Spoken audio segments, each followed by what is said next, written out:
Good day, everyone. Welcome to another episode of Mom and Son Podcast. This is Rose Fresh Fausto, the mom, also known as FQ Mom. And Anton, Fausto, the son. I want to greet everybody a happy November. We are now down to the second to the last month. And of course, mas malapit na ang Pasko. Yeah. Yes.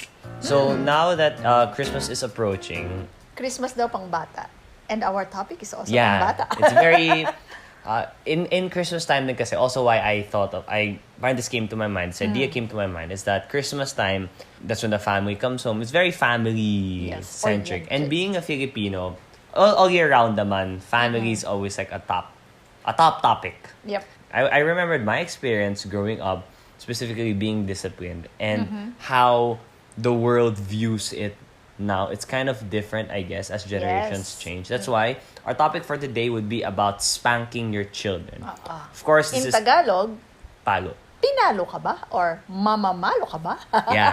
yeah. And it's different now because, well, just like everything naman, times really change as the generations change. The way that parents show their affection is different from now and 100 years ago. Example, I'm pretty sure Gogo and Goga, our Gogas and Gogas, all had different relationships with their parents. So how it is now, the norm was different. Yeah. So we also want to look into the disciplining side of it. And since yung pampapalo, spanking your children, it's a very hot topic, but at the same time, it's a very touchy topic. So although we're divided in that, diba? No? Yeah, so although lots of people talk about it, it's find the general consensus, if we may, is that we're not supposed to spank our children, because if you just simply state it out, that's violence. That's really physical harm. And in any situation naman, diba, we're taught to never use violence. Parang violence is never the answer, ganun. Yeah. But then we're going to try to dissect it now using Mama, your experience raising the three of us, in how this was for your experience, how it was beneficial and how it was an important tool, quote unquote, to use when it comes to disciplining children. Yes. So siguro for the audience to know, no, Anton, pinalo ka ba nung bata ka? Yes. I would think a big resounding yes. From the three of us, would you know kung sino yung madalas mapalo? Sino yung pinakamataas yung score? Alam mo, I didn't take tab. Oo nga, no? That's a good question. And maybe the I person to ask remember. is your father. Yeah. Because he was the one who implemented okay. more Maybe than it's also I good to did. get his opinion on this. Kasi, although Mama and Papa are a team, it would be Papa who would be the one to spank. Probably Mama spanked me only like less than 5 times ever. But there was one time you said, "Are you crazy, Ma?" Bakit? You said, "You spanked me, and then I'm not crying. You're the one who's crying." You remember that? It was two evils. So if we would have to pick, my brothers and I would have to pick, who would you prefer getting spanked? Like, who would you prefer? Which parent would you prefer spanking you? There's no winner or there's no right choice kasi Papa, syempre, he's the guy. So, mas malakas yun. Pero after the spank, done. Ganun na. Iyak ka na lang by yourself. But with Mama kasi, there's a long preparation time. And then, syempre, the spank isn't as hard, but there's a long talk after. And then usually, si Mama yung unang naiiyak. So, it's a really... So, it would be, do you want it to hurt more pero mas mabilis? Or you're gonna spend so much more time but it doesn't hurt as much. Oh my God. Anyway, what is my take on spanking? Based on experience, it worked. I would say it worked for you guys. But this has to be, as you said a while ago, dissected and really talked about very carefully, because it is a very delicate form of discipline. I wasn't very sure when I became a first-time mom. Kasi nga, alam mo, ang nanay talaga ayaw sakta ng anak. But were you spanked as a kid? Oh, that's the thing. Or Papa? Was Papa spanked? Papa was definitely spanked. And for some reason, my parents really used that discipline, but they didn't do it on me daw. Because I was you don't remember payatot. Oo, I was so payatot daw, mukhang kawawa. But I saw my other siblings. All of them? Yes, all of them. All of them. Kasi ang payat-payat ko noon mukhang kawawa. Kawawa. Okay. Anyway, so going back. But then that didn't stop Decong from getting spanked. Kasi kahit kumamawa siyang kawawa niyo sa kid. Anyway, so this is how I went through the process. So I wasn't sure if we would spank. Para bang, ang notion pa rin nun, oo, dapat pag matigas ang ulo, paluin. But, di syempre ako read all the parenting books I could get my hands on, ano. There's really a divide with regard to whether we should spank our children or not. But there was this one story that really left a super mark on me. The one with the car? Yes. Okay, let's tell them this story. There was a father and a son, a little boy, who were going to cross the street. So that boy darted and crossed the street na parang nakala siya dun sa hold sa grip ng tatay niya. Yes, and he almost got run down by the car. So, muntik siyang namatay, di ba? So, what do you now do with a kid who just did that? Pag sinabi mo, you could have died. What is that? What is that to a minor? Again, this is really, really young kids. Yeah, really, really young kids. Siguro mga 4-ish, ganyan. And below. Oo. Tapos, so the father really gave him a big whack on the butt. Because now, this was his explanation. What he did was a really dangerous thing. And for it to put a mark in his limbic system, kailangan may pain talaga yun. Something he can understand. Oo, something that he can understand and remember. Otherwise, it will be easier for him to do the same thing again. And since it's a more parang grave, quote-unquote, offense, it's not the same as he didn't get to put his toys back. Yeah. So, kasi ganito yun eh. Diba, an action of ours always deserves a consequence. Diba? Yeah. So, when a bad act is done, okay lang kung may consequence na kasunod ka agad, ano? Pero yun nga, he was spared of that mega consequence that could have really cost him his life. So it could have been like, if there was a consequence, wala na yung point kasi wala na siya. So the father had to come up with that substitute consequence so that the child will never do it again. Yeah. Diba? It has to be really painful. So yun nagmark sa akin. And that is why we were very, choosy, we were very prudent. Hindi naman lahat ng kalokohan nyo palo, di ba? Yung mga, so Papa and I talked about it and we discussed that yung mga major offenses talaga, si Papa really, really hated disrespect. Yeah, so, that's what we remember. If it was something, yung blatant disrespect against any of you, especially you. Yeah, especially me, no? Yeah. He would always protect me. You do not disrespect your mother. Pah! Ganun na. Tsaka yung talagang deliberate disobedience. Alam mo kasi ang bata niyan, checkin niya yung limits niya because it is now his time to discover himself as a separate being from his caregivers. So, titingnan niya ngayon yung limits. Ngayon, yun ulit, some limits could really be dangerous for the kids. So, kung meron kayong deliberate disobedience talaga, ganun din. So, it's really pang lang talaga. It's really for the major offense, and this would be the very tricky part where the parents have a huge responsibility in this kasi it's the choosing what situation is the one that deserves and requires that kind of punishment. And at the same time kasi parents are still humans with emotions, so correct. Imagine it kasi let's say I do something wrong to you.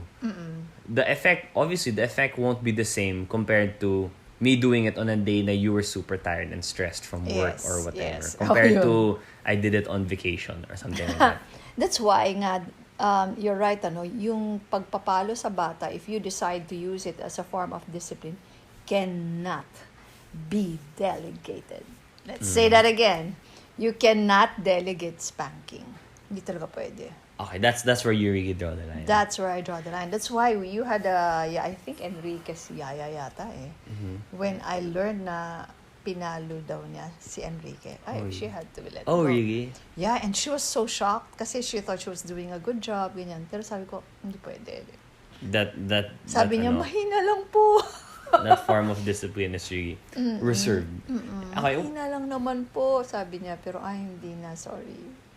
Okay, so diving deeper into this topic and the way the society looks at it, I tried Googling and searching. I just searched effects of spanking children, and it's always, as in all the top articles I saw are all against it, are all negative. Yeah. But I saw this one article on, I think it's pretty legit because it's psychologytoday.com. It says a good point there. It says that where is the evidence that spanking is actually harmful? One of the difficulties in proving that spanking is detrimental is that conducting a true experiment on spanking is unethical. So, how are you gonna... Oo nga, no? Kasi if we talk about like medicine, like if people, companies test medicine, there's a scientific controlled way. There's just people who try the medicine, there's a controlled group, there's the ones without medicine, compared to spanking, which is it's a very, very subjective and abstract thing. So we don't know how, because if you imagine, it says in here, discusses here, if you try to formulate a test, that's gonna be so unethical. So you're gonna pick random mothers, you're gonna pick random pregnant mothers to spank their children, and you're gonna pick people. You need a controlled group, and then you're gonna need to see, kasi it's just one ingredient to the whole parenting recipe naman. Yeah. And another point it raised was that the kids who are spanked might be already the ones who are parang naughtier and have the behavior to disobey. Parang sila na yung mas disobedient in the first place. So, there's also no way to tell if you were spanked kaya ka naging violent or did you really have the tendencies? Yeah, there are some kids who are just gentler than others. There are some kids who are more makulit than others. So it's not necessarily spanking as the main reason on why may masamang turn out when they grew up. And also, I realized that not just in spanking, but in so many things, you're only gonna understand things looking back naman. Fact, yeah. Hindsight is 2020. So me, when I'm asked, when I think about my future, if I'm going to spank, although I was spanked and it was, I'd like to think I turned out well naman, I still don't know. I can't say na since I was spanked, I'm gonna spank also, because it is a very, very yung touchy topic. It's very very delicado. Sobrang delicado niya na you can really, there's a big chance of you messing it up and sort of traumatizing your kids. Kasi it's at the end of the day, although it has good intentions and everything, it's still physically hitting another person. Yes. Alam mo, while you're discussing it, it just came na masyado pagka-FQ mom ko, no? Just something came to mind, and I'm trying to, I find a sort of a parallelism siguro with the credit card. Okay. May dangers talaga kasi ang spanking eh. Yeah. I mean, if you talk to psychologists who are dealing with itong mga abused children, it is so much easier for them to just say, wag na. Yeah. Para bang you're just... It is the safer, rin. You're just totally eliminating child violence. Yeah. Diba? Parang ganon. But at the same time, I've really talked to a lot of parents who did use spanking very prudently to their children, and their children turned out to be among the most disciplined that I know. It's not the same as nagging and yung pagsabihan. Yes. So, it really has to be when you now try to use spanking, that corporal punishment, as a form of discipline, kailangan sobrang prepared ka, pinag-aralan mo, you are in check with your emotions, etc., which is really very hard. So, parang tingin ko, parang credit card. Okay. You cannot have that. This is what I always prescribe. You don't have the right to use your credit card if you are not a disciplined spender. Diba? Parang ganun. So it's not necessarily the credit card that's evil. Yes. Again, it goes to that thing we mentioned a couple of times, that money is a magnifier. So the same thing here. It's this tool, spanking, or the tool of a credit card. Yeah. It's a magnifier. So if you're not okay talaga in the first place, kung may anger problem ka, zero ka talaga dapat sa spanking. My gosh. Yeah, violence. What's it called? Violent tendencies in the first place. Yeah. And something I learned also in our trip to the States. Two things. The first one, I remember talking to Tito Jojo about this. Tito Jojo is my brother who resides in Florida. Yeah, I asked him about the whole spanking what did he thing. say? Sabi niya na, no one spanks their kids talaga here kasi you can go to jail. And it's that direct and intense. And here is where for me, the danger lies. Kasi although I have never really, met a lot of American teens. This is all based on what I see on media and stories. Na medyo disrespectful na yung mga, not medyo, disrespectful na yung mga kids to their parents. So they would talk back, they'd shout at them because there is no, because they know. If you give kids that invincibility that they cannot be touched by their parents or else they're gonna go to jail, so it can go all the way to the other side extreme, naman. Yeah. yes. There's always, in all things naman, there's always that balance na Did you ask him if he spanked Clarice and Kevin? parang he didn't eh. But they turned out so well. So, Yeah. yan ulit, So yun eh. So Hindi mo it's not a given that spanking will really make them better or will make them worse. And okay, well, on behalf of my cousins naman, matino naman talaga kasi sila. So, baka they didn't need na. yeah. Yun yung sinasabi mo kanina, no? Yeah. So what does the Bible say? Wait, sorry. And then this other thing I also learned with on my a basic note lang on how I was in the States. Kasi when you're in the States, use the credit card as much as possible so that we don't need to withdraw cash Carry and cash, mas gastos pa yun. I realized na it's easier to parang although I'm the same person naman as I was when I was in the Philippines or in the States, pero mas okay, iba rin kasi you're on vacation mode, so you're on spending mode. But then like the how paying. easy it is to just swipe that's and the pain of nothing. paying. Yeah. But again, since I was on vacation, I think it's okay.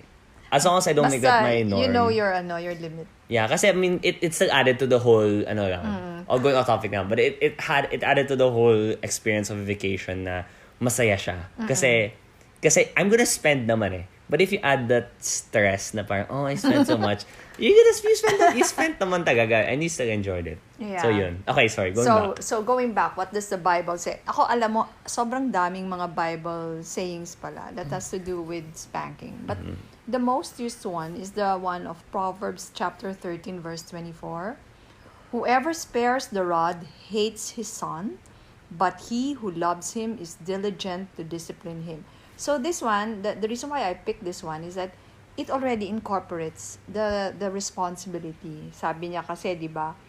Oo nga, he who spares the rod hates his son. Ibig sabihin, magiging bad yung son niya. No? Yeah. But it also says, he who loves him is diligent to discipline him. So it already implies na yung pag-discipline mo with a rod should be done lovingly. Yeah. Wala yung... Kasi ang mahirap kung minsan, you punish because you're angry eh. And it's always very, very difficult to separate that. Kasi talaga nang magagalit ka pag may ginawang kalokohan eh. Yeah.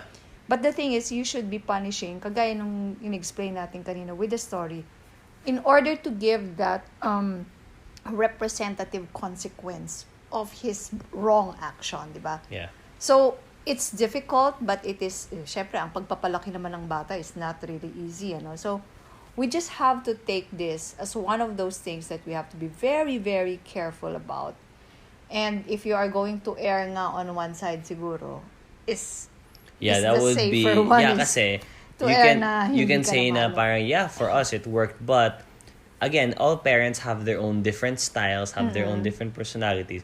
That the chances of it to miss, like let's say we spread the news that spanking is beneficial for your children. Yeah, there are always there's a bigger chance for people to get that it. message and then interpret it and execute it differently. Because it really boils down to the proper understanding of this method and how it's administered. Tama. And what I would remember from those times of being spanked, there was so much talking that happened. It was never I did something wrong. Never naman, in your defense, mama and papa, it was never happened naman na I did something wrong.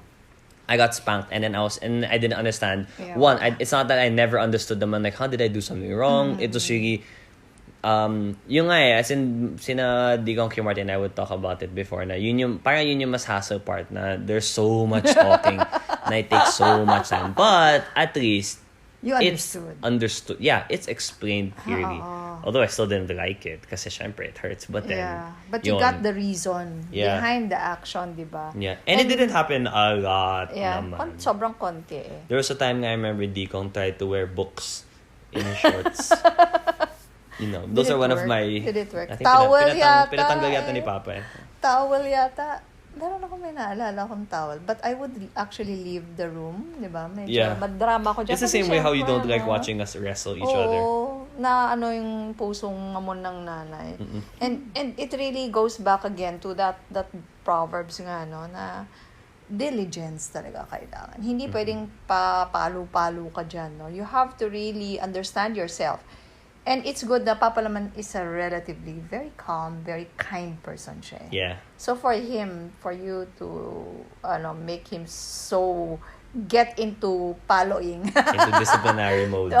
Into yeah, spanking. it's usually it naman really kasi, means, it's always Mama who's the one who's always telling us na, do this, do that, ganyan. But then it's only if it's like an intense thing. That's when boss level. That's when Papa steps in. Oh yeah. So what we can probably tell them to wind this up is para siyang credit card. FQ mom talaga ako, no? Do not use it if you do not have the responsibility, the prudence to use it. You err na lang on the other side. Malahat naman nadadala sa magandang usapan, di ba? Yeah. And for this, to conclude this episode also, di ba there's a term saying, take it with a grain of salt? How does that, could you explain that saying? Ang ibig sabihin naman nung take it with a grain of salt, huwag ka maniwala agad, no? Yeah. So for maybe, this one, you we're have sharing to understand. we're sharing na that's how it worked for us, but take it with a kilo of salt, as in take it with a lot of salt, and really, really take the time to understand and think this through. Yeah, understand yourself, understand the temperaments of your children, and really figure out a way that is best for you. Because the idea really is to discipline your children while they are young. Pero, hello, kung namamalo pa kayo ang tanda na ng anak nyo, there's really something wrong. You go see a shrink already. Okay? Alright, so thank you again for listening to that episode of Mom and Son Podcast. This has been Rose Press Fausto, the mom, also known as FQ Mom. And Anton, Fausto, the son. Bye, guys. Bye.